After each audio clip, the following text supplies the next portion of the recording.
O uso de bicicletas na orla da Lagoa da Pampulha é tema de dissertação do programa de pós-graduação em Estudos do Lazer da UFMG. A implementação da lei de cotas nas universidades federais é discutida em tese de doutorado da Faculdade de Educação da universidade. Está no ar o Logia.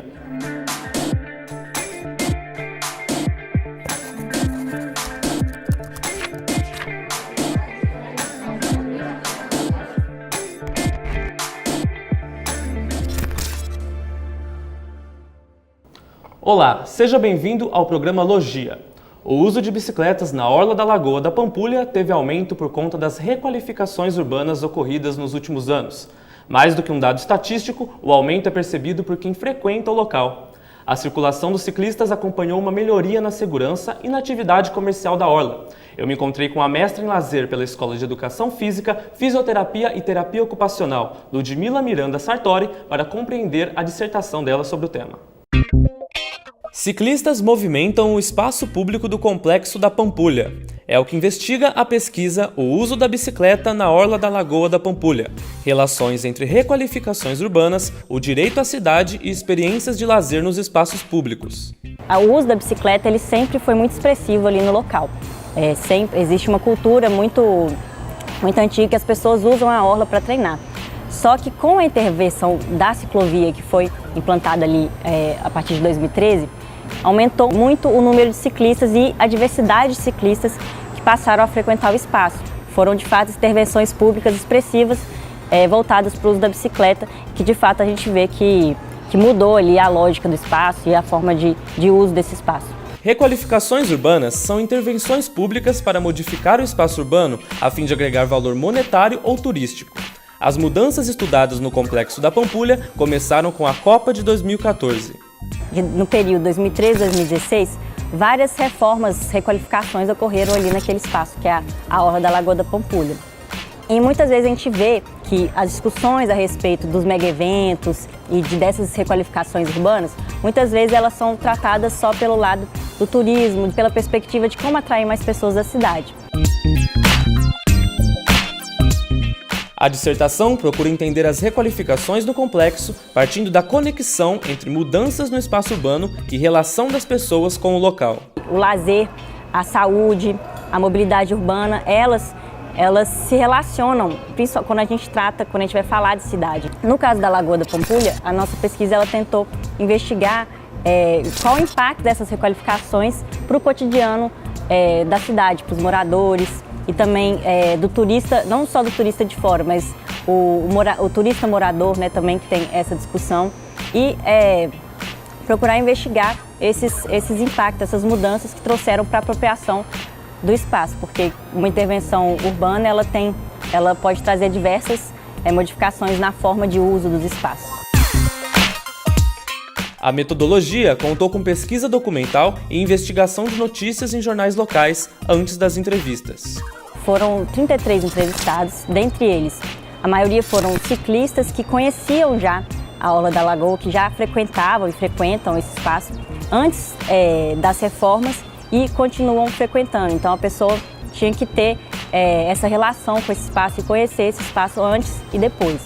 E além disso também entrevistei comerciantes, proprietários de lojas ali, de estabelecimentos da orla, e também fui atrás de gestores da prefeitura. Então eu conversei com a gestora que se envolveu com a ciclovia da orla, com uma gestora da Fundação Municipal de Cultura que soube me falar também sobre o processo de candidatura ao título de patrimônio. Então todos esses entrevistados ajudaram a dar essa noção do o que mudou também, o que de fato mudou em termos de infraestrutura e também em termos de uso, as questões subjetivas também para esses usuários. Os resultados do estudo podem guiar o poder público na gestão do local, principalmente aos finais de semana. Dentre os conflitos encontrados está a falta de espaço para bicicletas. Ao mesmo tempo que tem aquele ciclista que só está ali por causa da ciclovia, que achou uma maravilha, tem também um ciclista que mostra como a ciclovia, ao aumentar uma demanda, ela também aumentou os riscos de colisão entre ciclistas. Então, como muitas pessoas passaram a pedalar ali, principalmente no final de semana, existe muita crítica em relação à adequação técnica mesmo dessa estrutura, que ela não é adequada para o número de pessoas. Delimitar um espaço para as pessoas ao invés dos carros é positivo. Então, isso não só em termos das pessoas poderem usar o espaço público, mas também até o comércio local, ele favorece muito com essas pessoas caminhando, pedalando ali. E também em relação à segurança, porque muitos entrevistados falaram que apesar de ter alguns trechos inseguros, o fato de ter mais pessoas ali pedalando, caminhando, aumenta a segurança percebida das pessoas também.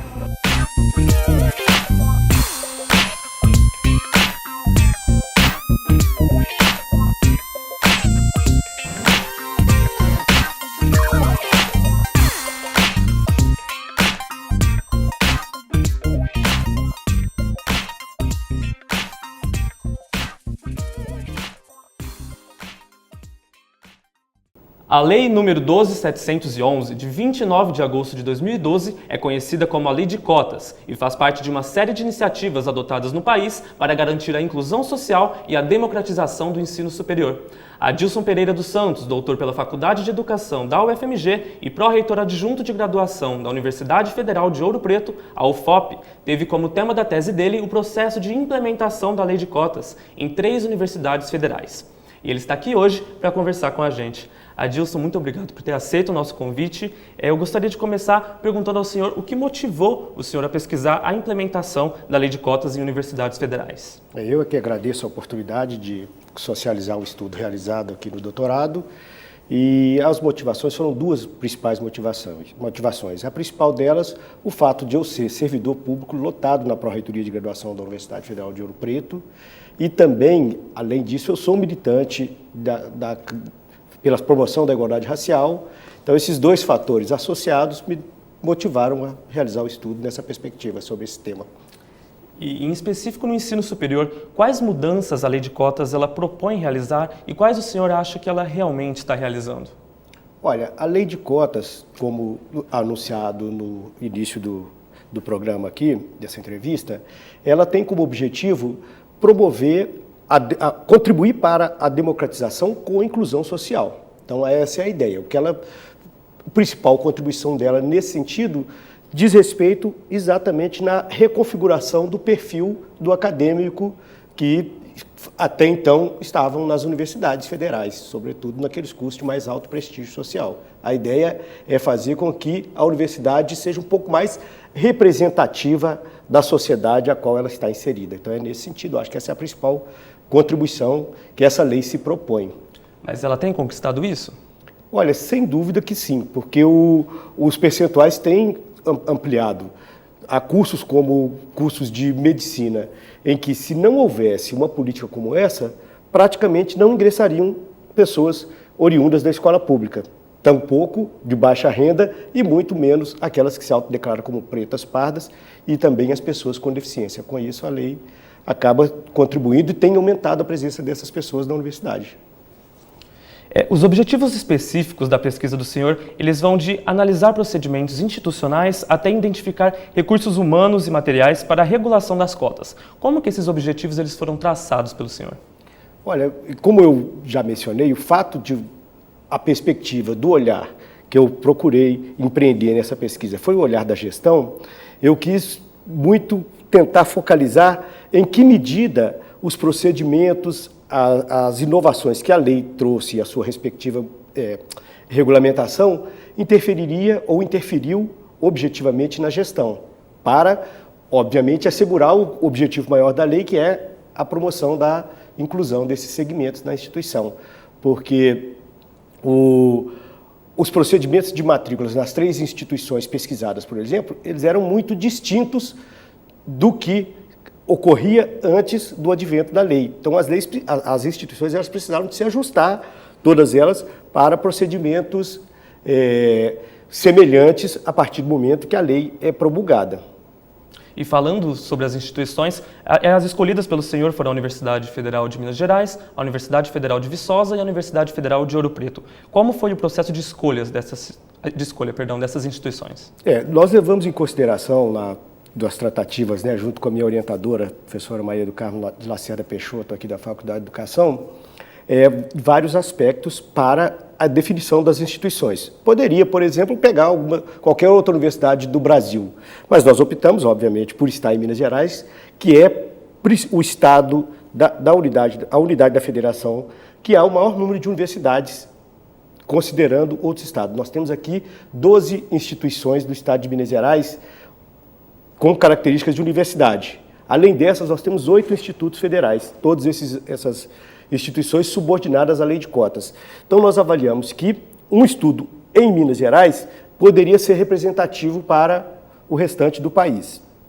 E o caso específico de optar por escolher a UFOP, a UFV e a UFMG, primeiro, que essas instituições elas estão distantes 100 quilômetros aproximadamente uma da outra.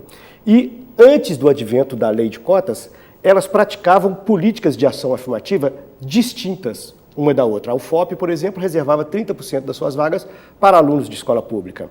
A Viçosa havia aprovado um bônus e se aplicou, foi uma única vez. E a UFMG aplicava o bônus, inclusive com o corte racial. Então, havia uma diversidade de experiências. E o que, como eu queria olhar para a questão da gestão, então era interessante que verificasse nesse aspecto como que 3 instituições distintas estavam operando essa lei ao mesmo tempo, ou simultaneamente. E um outro aspecto que também nos influenciou foram os indicadores de desempenho dessas universidades, tais como o ENAD, as avaliações oficiais e avaliações não oficiais, como, por exemplo, o ranking das universidades organizado pela Folha de São Paulo. Então, esses todos foram critérios que nós utilizamos para escolha das 3 instituições objeto dessa pesquisa. E o que mudou dessas ações, desde as ações afirmativas que antes essas universidades implementavam, para uma lei nacional de cotas? O que essa lei trouxe de mudanças? Olha, eu reservei 2 capítulos da lei para tratar desse aspecto, e o que mais sobressaiu foram 2 aspectos principais, que mais sobressaíram, porque tem um terceiro aspecto, mas esse terceiro aspecto ele é posterior à minha tese, que diz respeito à questão das pessoas com deficiência. Se for necessário, eu posso abordar também esse depois. Mas os principais aspectos, 2 principais aspectos, diz respeito a como fazer para verificar se os destinatários dessa política de ação afirmativa fariam jus a essa mesma política. O que eu estou querendo dizer com isso? O grande desafio consistiu em estabelecer procedimentos para verificar o critério de rendas. Nenhuma das 3 universidades adotava o critério de rendas para o recrutamento dos seus alunos naquela ocasião. Nenhuma das 3, para fins de acesso aos seus cursos de graduação. Obviamente, a UFOP fazia, a UFMG fazia, mas para outra finalidade, para a concessão de benefício de políticas de assistência estudantil. Mas para o acesso ao ensino superior não se dava. E a lei trouxe que as instituições deveriam fazer uma análise documental para verificar quem era, de fato, a pessoa que tinha uma renda salarial de até 1,5 salário mínimo para fazer jus às cotas. Essa é uma implicação importante. Por que é importante? Porque nenhuma das 3 universidades dispunha de recursos humanos para fazer esse trabalho.